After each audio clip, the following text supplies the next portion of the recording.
$250 subscribers. Man, thanks a lot for all who subscribe to the channel. It's a great honor to do videos for you. I have great fun, and the more subscribers, the more fun I have. And I did a little remake of the subscriber counter. So this is the new version. And as you can see, it's at 249 right now. And this video will go live if there will be 250. So if you haven't yet, please like and subscribe to the channel. But I guess if you see this video, there will be 250 because this is the special for that. In this video, I will fix the Commodore PLUS 4 from the Retro Packages 2 video. I will switch the case, I will try to repair the machine, I will retrobrite the keys, all the good stuff, so that in the end there will be a nice and clean Commodore PLUS 4. We will also try to test the disk drives, the 1551. I never used one, so that will be interesting. And yeah, let's see how it goes. First we have, oh, that does not look good. A very crashed Commodore PLUS 4, and that wasn't advertised. That is not cool. Wow, this is really crusty. Look at that. That's really not nice.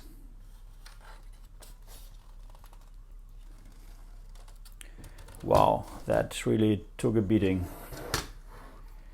So, smells like ass. Now switch this on. Oh, look at this. Monitor. I have no idea this is good or bad, but we get a picture, which is quite nice because the most common failure on these machines are the video chips, I guess. So, not quite sure what to make of this. No, always goes to monitor. So, we will take a closer look at this in a later video. And so, before we check the machine, let's first check the power supply. And for that, we will put the multimeter to check the voltages. And on this connector, the bottom pins should be ground and 5 volts, and the upper pins should be 9 volts.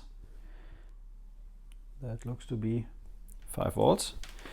And now let's check for the 9 volts. That is 10 point something. That seems to be okayish for that kind of power supply.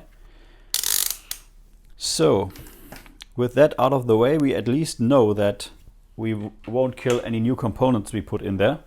And that is good. So let's connect the PLUS 4. And then we take the voltages on the board. And on the user port, you can see these little indentations here. And over here, these two pins should again be ground and 5 volts, and these two pins should be 9 volts. So we will check the voltages on the board. We have to power it on for that, and the red light did come on. And now let's check again. And we get 4.97, which is good. And now for the 9 volts. So on these two pins right here, we measure on both sides of the notch. We get, now my multimeter needs to touch this correctly. We get about 10 volts. Okay, so voltages are on the board. That looks promising. So now we switch it off again and plug in the video cable, and let's switch it on and see what it does. Okay, still gives me the monitor. So let's open this up and have a look inside.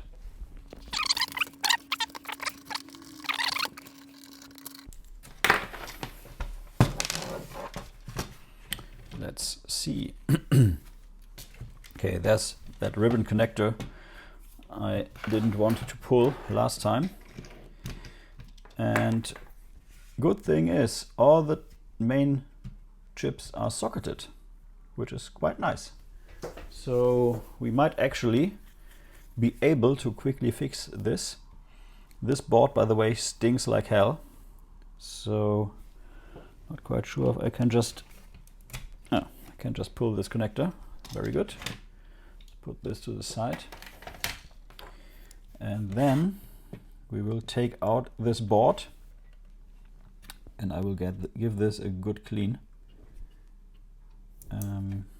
because it's really crusty. Okay, so here comes the board. Also pieces of the board. This is stuck in here somehow.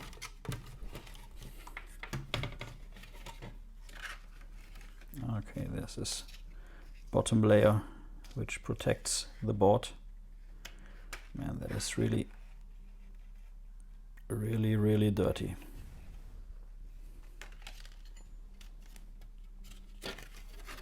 And the shielding on this is even as cheap as the machine itself.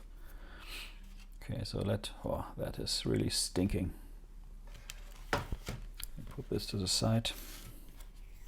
Let me give this a good clean with some compressed air and I'll be back in a minute. Okay, so after some dusting, the board looks much better already. And I have one replacement chip which we will use, and that may actually solve the problem. Switch it on again. Still gives us the monitor. So I guess it's time for the replacement part. Besides the PET chip, that is the most common point of failure, and this replaces this one. So let's see what it does.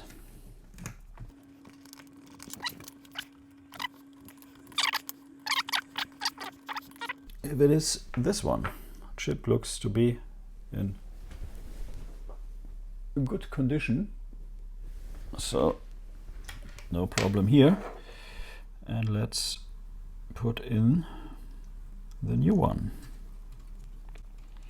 or rather the used one, but this one actually does have its legs bent out, so it could be some new old stock stuff. Or it's just a rebranded Chinese whatever chip. I don't know. Okay, moment of truth. Let's check it out. Oh, look at that. It was the PLA. Nice. So that's good. So we have a working +4 now, at least didn't check the keyboard, but that's good. Pretty easy fix. So if you get the monitor on the screen, on the monitor, that might be the PLA. And yeah, nice. First I will show you my donor case. That is pretty interesting to see, because this is the original case and this is the donor case.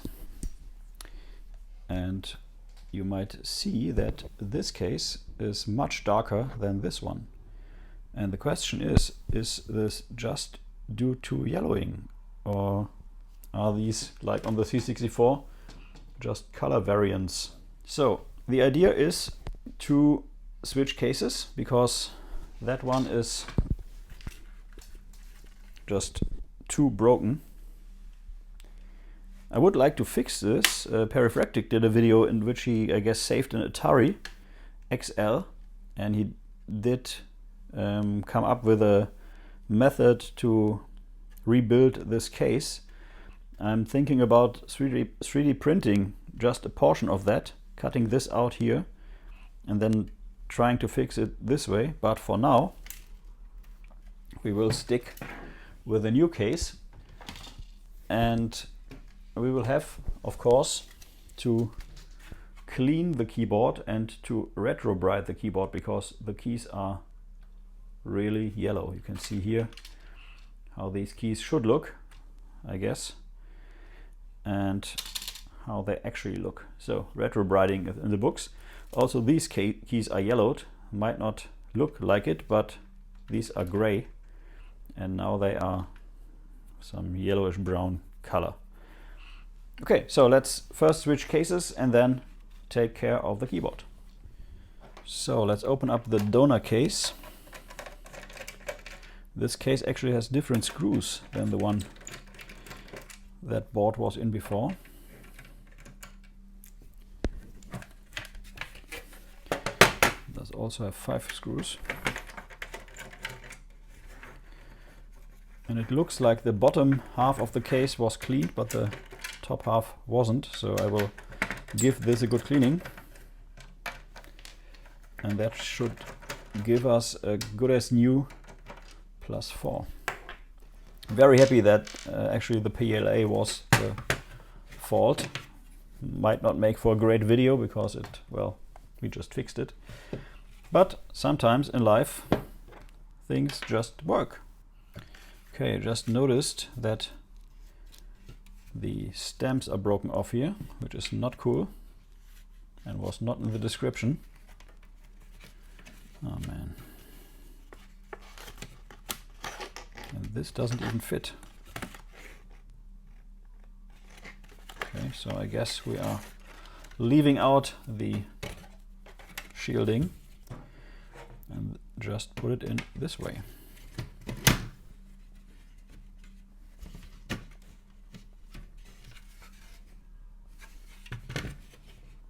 Okay, lines up perfectly. Also, we should probably heatsink these chips, because they get pretty hot and they like to fail, and they are pretty expensive. I guess I paid 20 bucks for this chip, this 251641-02, which is the PLA. It's okay. The main screws on the ports are all in, so that will give it enough stability to not just go away. So let's take care of the keyboard.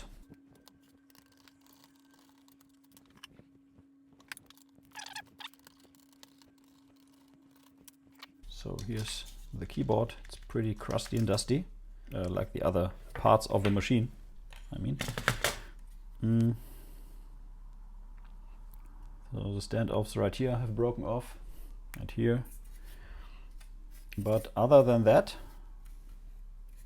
and this little cracked corner right here, this is in okay condition. Okay, so let's take off all the keys, giving a quick bath, and then retro bright. So I've never actually disassembled a +4 keyboard, and here are some of these springs and these little metal clips that push on the buttons.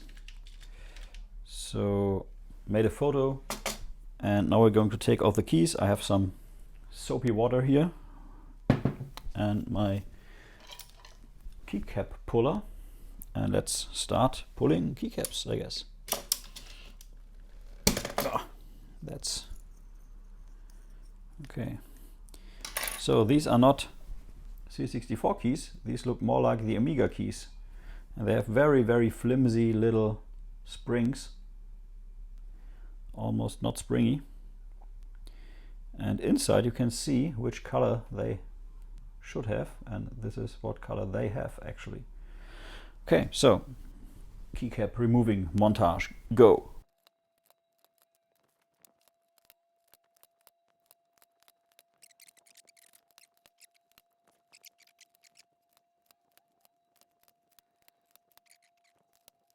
Oh, and I just noticed that one of the key stamps broke off.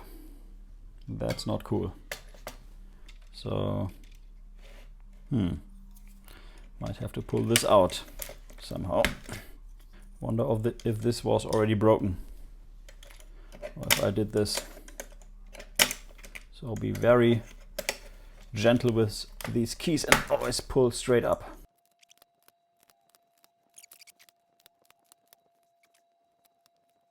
So these are really fiddly. These little legs, which I bet break easily.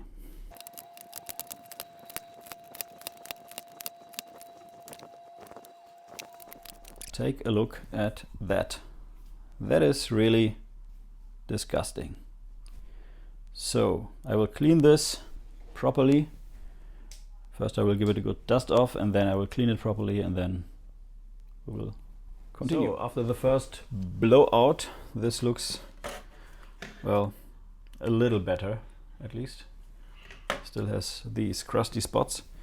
And I will do a 3-level cleaning, which means first level is with baby towels, wet baby towels, which takes away all the grubbiness.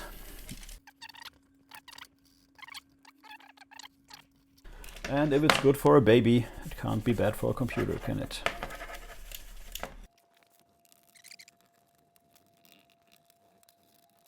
And now we bring in the cotton swabs, which should get in between these spots there, with some isopropyl alcohol.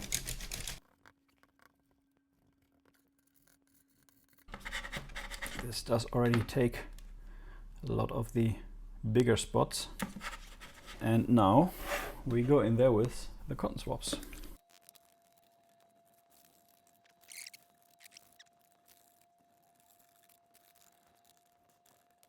Okay, that looks much better already. There are some spots I want to follow up, especially this one right here. There's quite some sturdy schmutz, and that one over here, which could also be corrosion. I'm not quite sure. We will check this in a second. So let's see.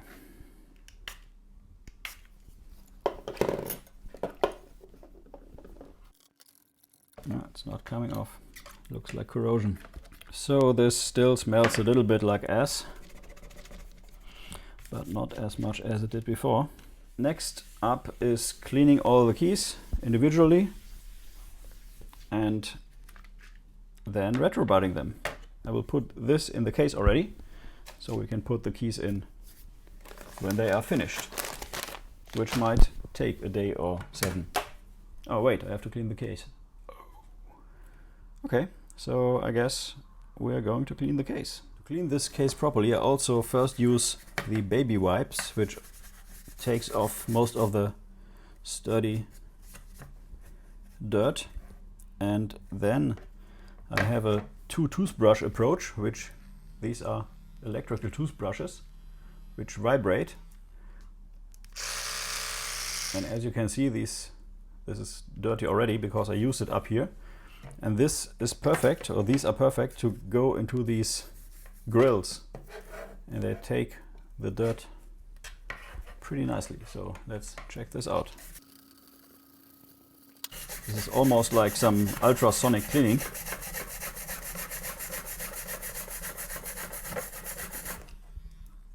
I did use alcohol on this before, and as you can see, this is completely clean. So just wipe off the dust and do the same here.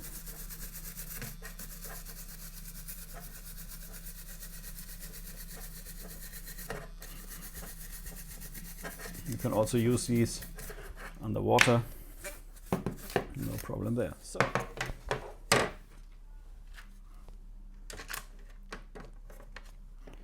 So this goes in like that, and yes, the light lines up. Nice. And then we screw it back in.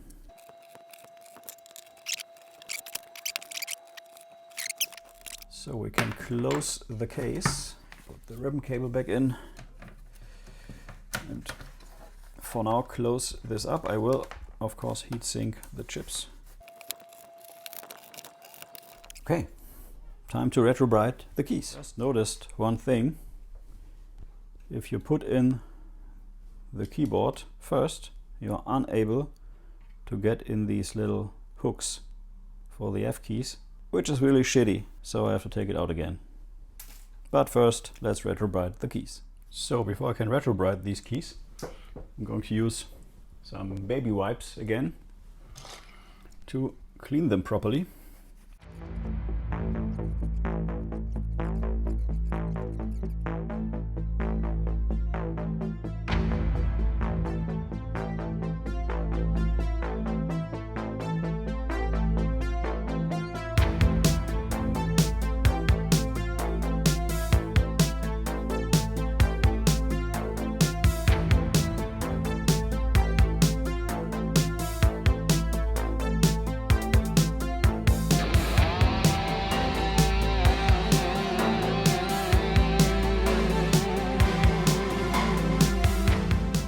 Okay, all the keys are cleaned.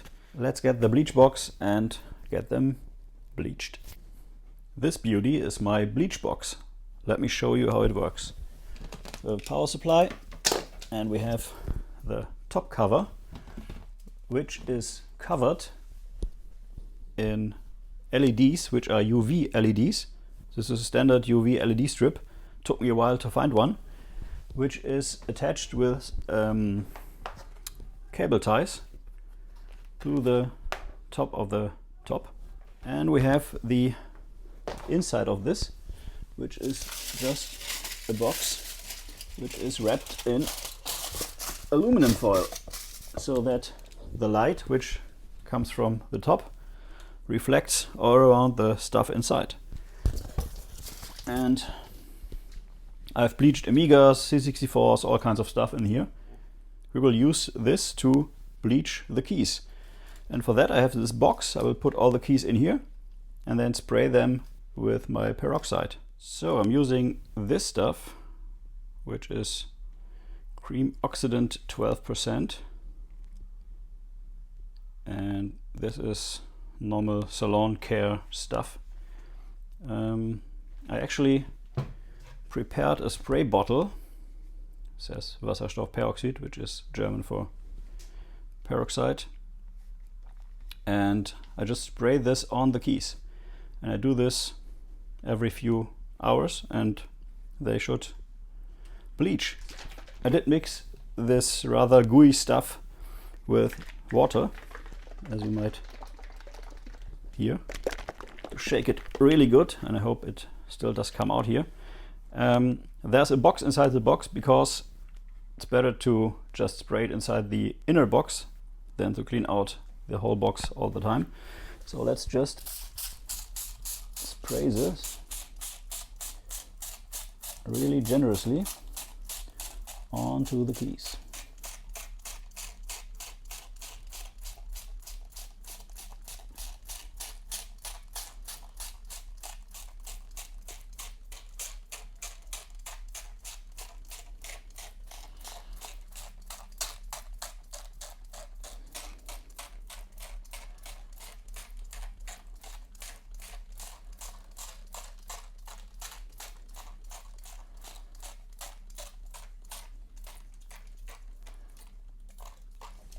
Okay, that did go a little bit inside the other box. That's okay, I can simply clean this out, stick in the power supply and start it up, and that looks like this.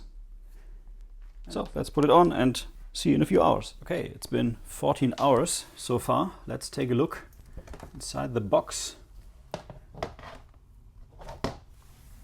And these keys already look much better. I did spray another layer of peroxide about 10 hours after I put them in the box. So yeah, looks a bit gooey, but I think these will come out quite nicely. So it's 18 hours now, and if we take a look into the box, we can see that the keys are indeed a bit lighter, but not perfect. So what I want to do now is take these and put them in a bowl of warm water and let them soak for half an hour with all the peroxide on them. So they will activate in the warmth and also the water, and we will see how far we can get with that. And the added oxygen will also, I guess, add to the process, because that is what happens if you use peroxide on your hair. The moment you get it in touch with air or oxygen, it gets a little activation boost. So let's try this out.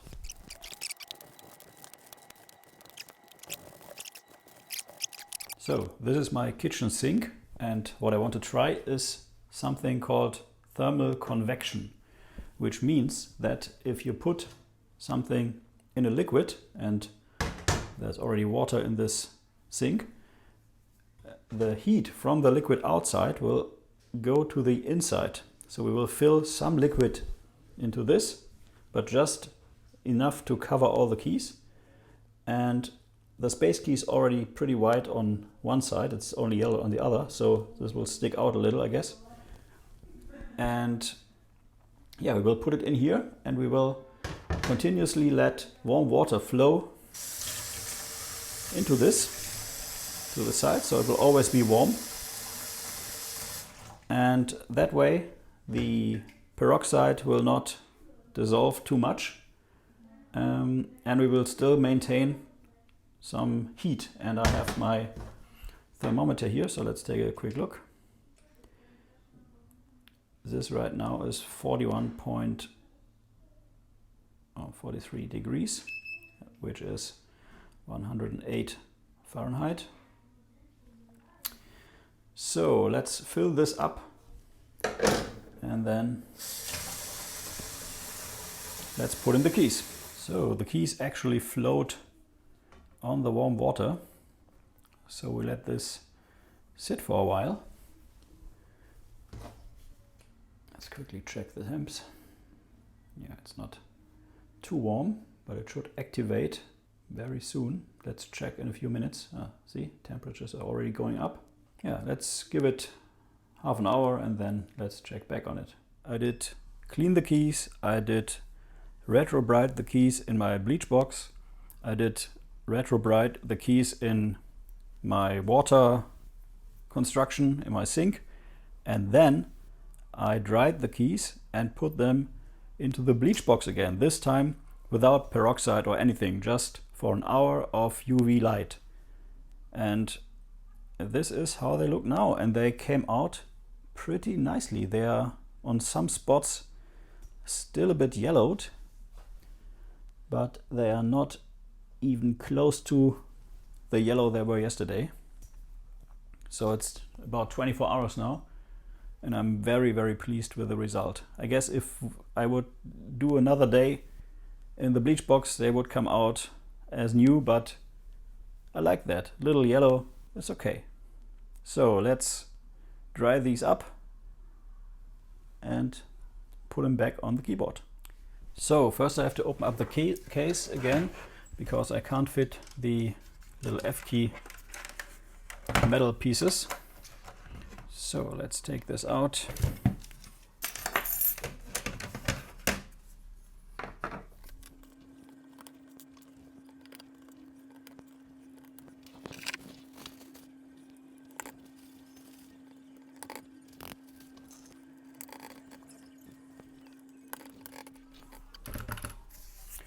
Okay, so F keys are in. Let's put the keyboard back together.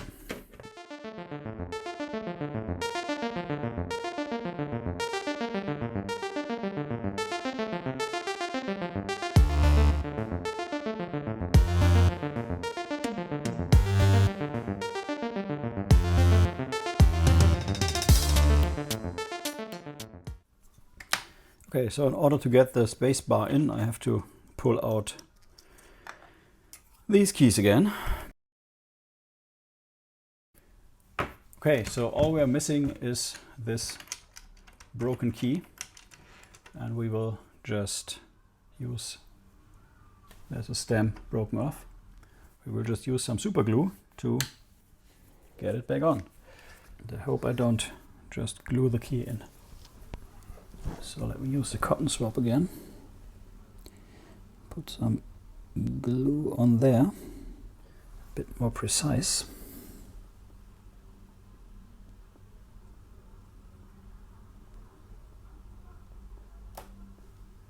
It looks good.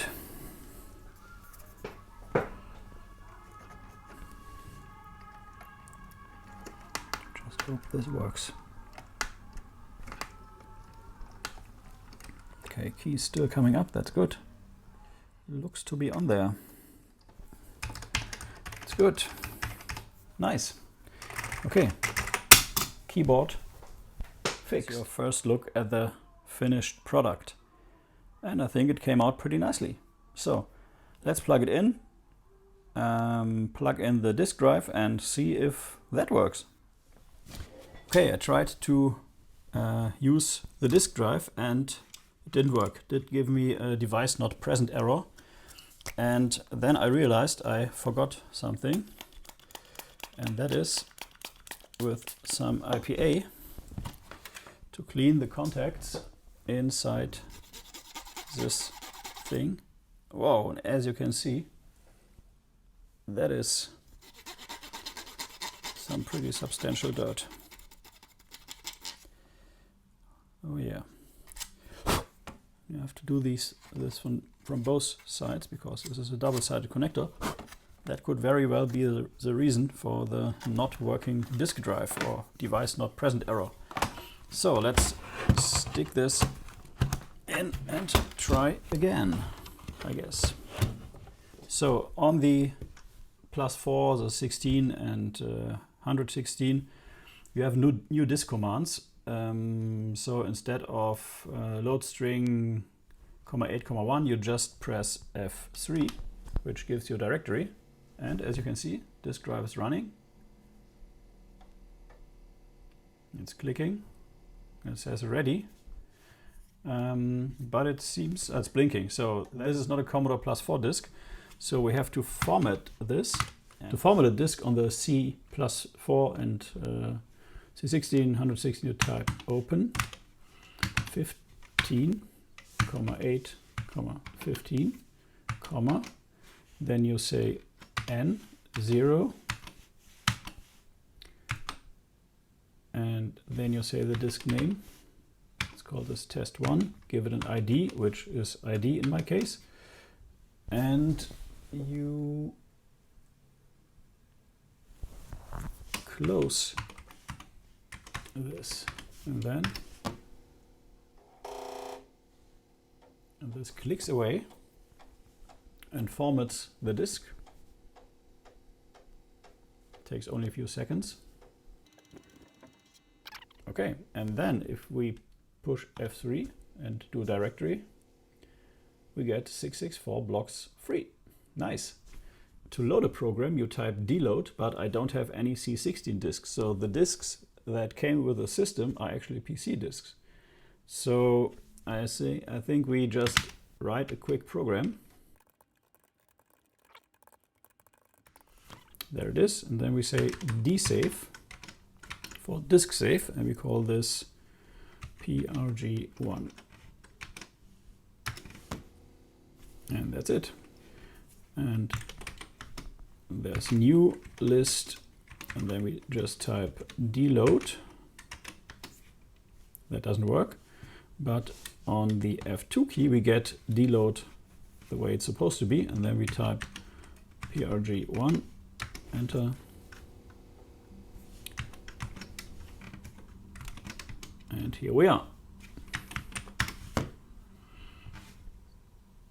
But I will try one thing before we leave, and that is to create a C16 disk with my C64. So let's see if we can write a D64 image to that disk and then read that disk on the 1551. I have no idea if this works. Let's try it out. I did hook up the C64 5041 2 disk drive, put in the EasyFlash, connected the EasyFlash to my Windows PC, and I'm now going to start the disk writing process on my PC, and the EasyFlash will then copy the D64 file from my PC via USB onto the disk in the 1541, and then we will try to read that disk in the 1551 and see if it works.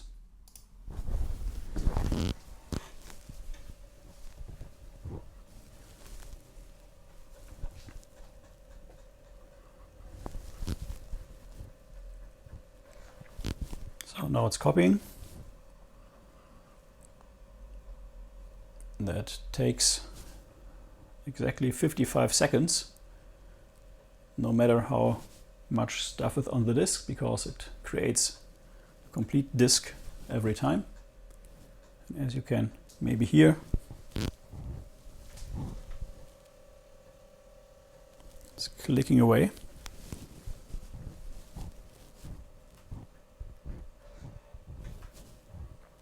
Okay, copying is complete. And now it's verifying, and that's just taking some seconds. And bingo. So back on the +4, let's put in the disk and hit F3. Hey, look at that. We have at least a directory, which is a good thing. And this should be Ghosts and Goblins. So let's deload this. I have no idea how this works, if this works. But I guess we will see. And I will let this load in real time. Wow, that was fast. So they say, and with they I mean the internets, that the 1551 is about 3 times faster than the C64 1541.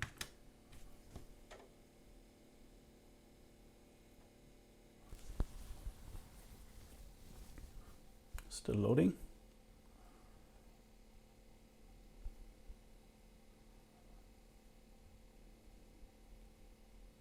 There you have it. Ghosts and Goblins on the +4. Nice. So this works. So if you have a +4 or Commodore 16 or 116, you can actually create disks on the 1541 and use them in the 1551. Didn't read about that on the internet, so that seems to be a good thing. Don't have a joystick, so I'm pretty much stuck to the keyboard, but this does not seem to work with the keyboard. But still, good to see. So I have one game on the C16 +4 type of machines now, which is Ghosts and Goblins. Great start. Okay, that concludes this video, I guess. The +4 is working just fine. It's clean and nice. And I really like this machine. The keyboard isn't what I expected it to be. Doesn't work that well, but still, great machine. And I love the BASIC in this machine because you can really do graphics and stuff like that. Writing games on this must be a real pleasure. Yeah, so thanks for watching and until the next video. Bye-bye. This is Retro is Your New Black. If you are new to the channel, please like and subscribe. Thanks for watching and until next time.